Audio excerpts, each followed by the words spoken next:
Welcome to Sandlot and the Crew, where Sandlot Radio Show meets Wrecking Yard Baseball and Softball.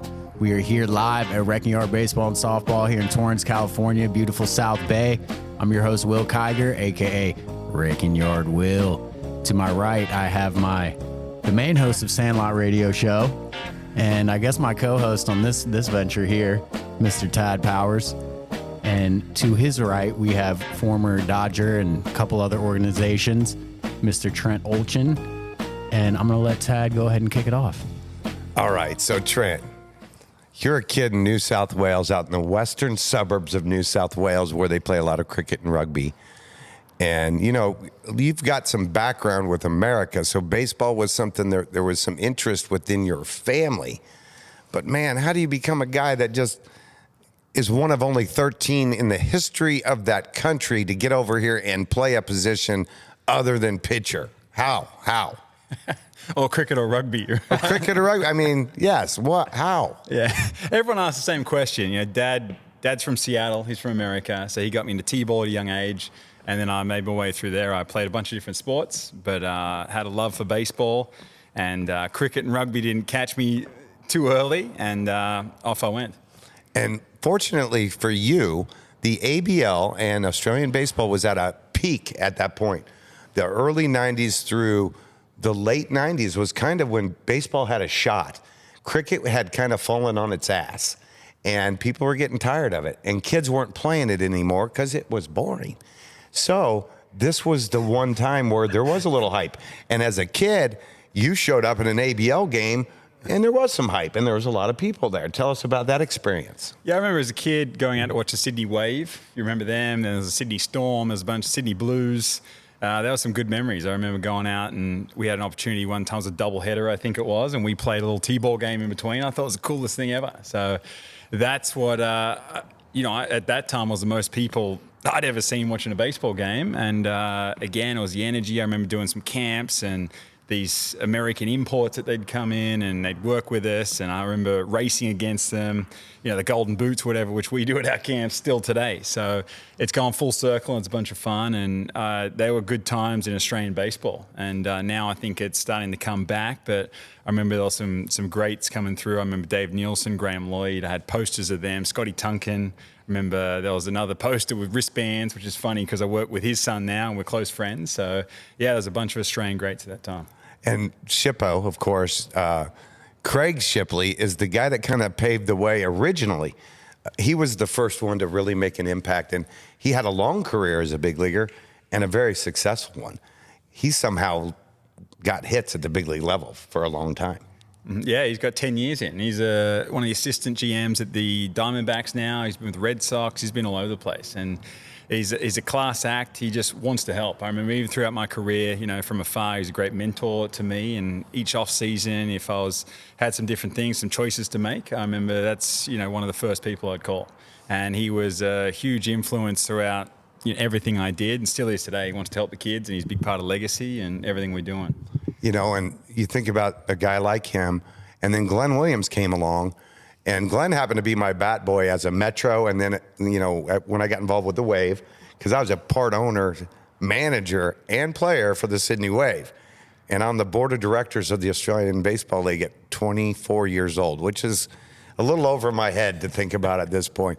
But I heavily involved in the ABL from its inception, including one of the guys we got sitting over here today. He was in the very first ever ABL in 1989 for the Sydney Metros. And that's when it was really kind of a fiasco the first year. Kind of started to come together in year two. But there was so many influences around you and people that could kind of express that you had talent. And back then, if you were in the under 16 state team, in the under 18 state team, every club, because of Glenn Williams, once they gave him $970,000, every club sent a major league scout to watch the under 16 and under 18 tournaments. Trent made all of those teams. So you had an opportunity to show your goods to all 30 teams. Let's talk about that. I did. So I made both years 16s and then both year 18s as well. We'd play in a different state each year. And that was all the best of the best coming together. And as you said, I mean, I had great mentors at the time. Baseball was in the Olympics. So we had the New South Wales Institute of Sport. It's where we worked out. and we had access to all the best training, best facilities. At the time, Andre Desjardins was the head of that, and he was, amazing. At that time, I was going through some different things in my own life where I had chronic elbow injuries. I needed Tommy John surgery. I was told by the #1 surgeon in Australia, you'll never throw again, play a different sport. So yeah, those guys are really good, aren't they? there was a lot of ups and downs, let's put it that way. So that's where the resilience started at a young age. Was he a physio? Yes. I love those physios when they tell you you can't play. I haven't seen you yet, but based on what you're telling me, don't play. Come on, There's man. nothing that'll fire up a young athlete either by just telling them what they can't do. Right. It's like, oh, really? I can't? Okay, watch this. And there's a lot of motivation for Trent. And then at one point, he got on my radar because I'm like, man, this kid can run. He's got a strong arm. He covers the plate, and he centers baseballs. And then I faced him, and I'm a pretty good pitcher back then. And I'm like, okay, he's 17. I'm going to throw inside on this punk. So I'm bringing it as hard as I can on the inside. And I'd have my catcher set up an inch or two inside. I'm off the plate inside. And I'm thinking, okay, I'm going to jam him. Or he's just going to take it. This dude turns on it, hits it right down the line past the first baseman. And he got a double because he could really run. So immediately after the game, I went and wrote down some notes. And things changed in my opinion. And that way, I put him in, but Howie Norsetter, a legend in Australian baseball because the number of guys he signed, pulled the trigger. And it was a huge amount of money back then, $57,000, right? That's right. Hot dog and a Coke. I signed that thing right away, and off I was. I thought I was going to the big show. Minnesota, here we come. I got to spring training in Florida. They said, all right, Ozzy, you're on field 7. Let's see what you got. With a bunch of Dominicans and Puerto Ricans and stuff, and 4 or 5 Aussies, luckily, because Howie signed multiples. So it wasn't like you were alone on this journey because there was other Aussies in the Twins organization.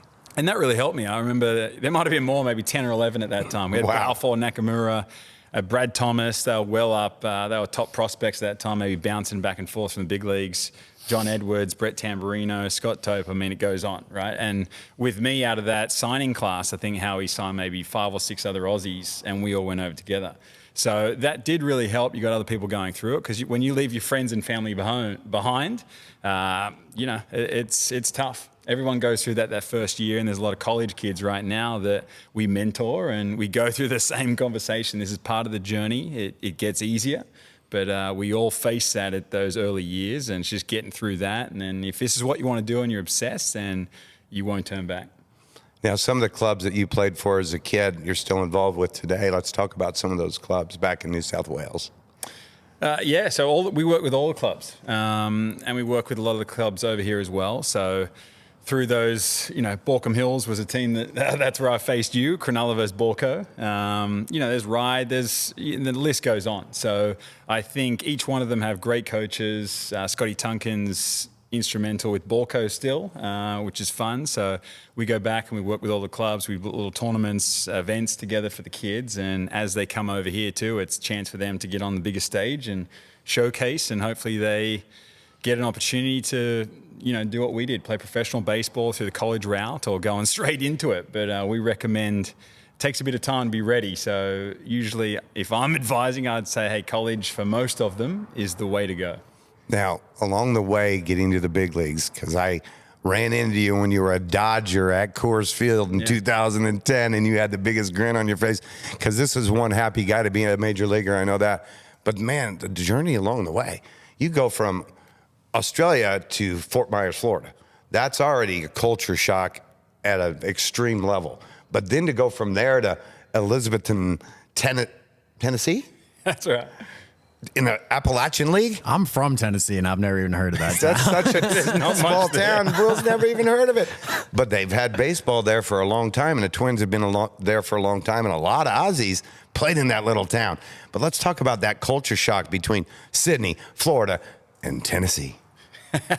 So that was as I said, that was my first year, field 7. Let's see what you got. So you got extended spring training, which the games do not count. They call it the Golf Roast League. So you are out there, it's in the US, 110, 120 each day. Back home, it's over 40 degrees, 1 o'clock game. Humidity, 100%. It's like playing up in Queensland. So it separates the men and the boys pretty quickly. You train all day before you get on the field as well. At that time, nutrition was not part of it. 2 slices of pizza or 1 Chick-fil-A, and let's see what you got. After that, we would then go home to the hotel, and my roommate Josh Hill and I would hit the gym. We'd come back, watch a movie, sleep, repeat. We weren't going to the mall. We weren't doing all the different things. We'd stay behind. We'd hit extra. We'd hit till our hands would bleed. And I have some friends now, oh man, I wish we followed sort of your recipe of stay a little bit longer, got there earlier. So it's all about having no regrets. And I somehow had that, whether it would be unconscious or the people I surrounded myself with, and that's helped me throughout this journey for sure. You know, we've had the conversation about you hitting until your hands bled. That started in Australia. Didn't you used to like break into the local field and turn the lights on and just hit until somebody came and kicked you off? Because I know that there was a really good spot for you to train that wasn't too far from home. Yeah, I think right down the road, Castle Hill, they might not let me back after they listen to this, but yeah, my best friend and I at that time, you know, there's no cell phones and no anything like that, so we'd go down and we'd hit till it got dark.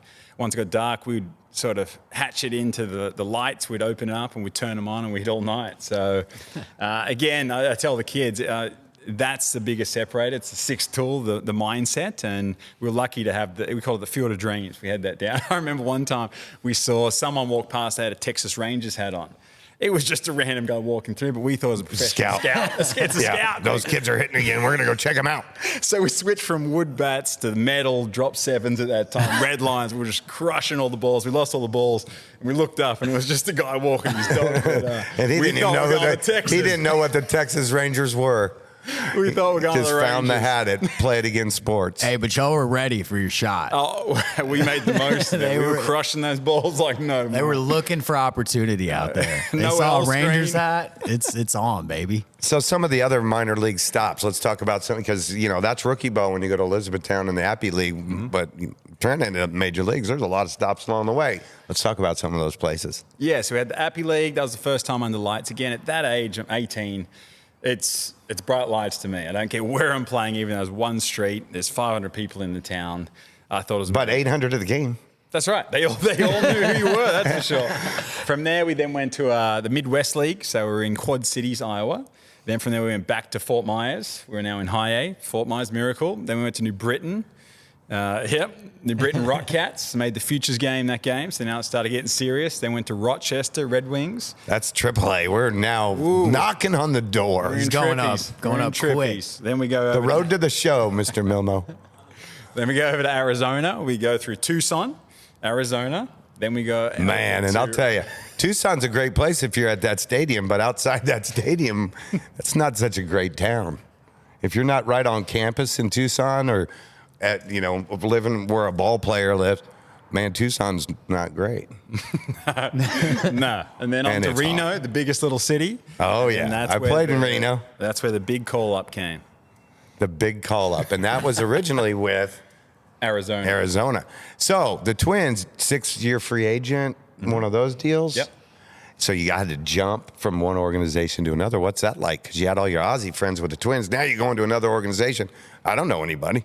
He's just this Aussie guy we picked up. Yeah, I did. And that was my comfort zone, was with Minnesota. Obviously, I've been with them my whole life and become a man through them and all the coaches, mentors, friends around me. And I had a choice where to sign. I had a couple of different teams that were after me, and I chose Arizona, and it was probably the best decision I ever made.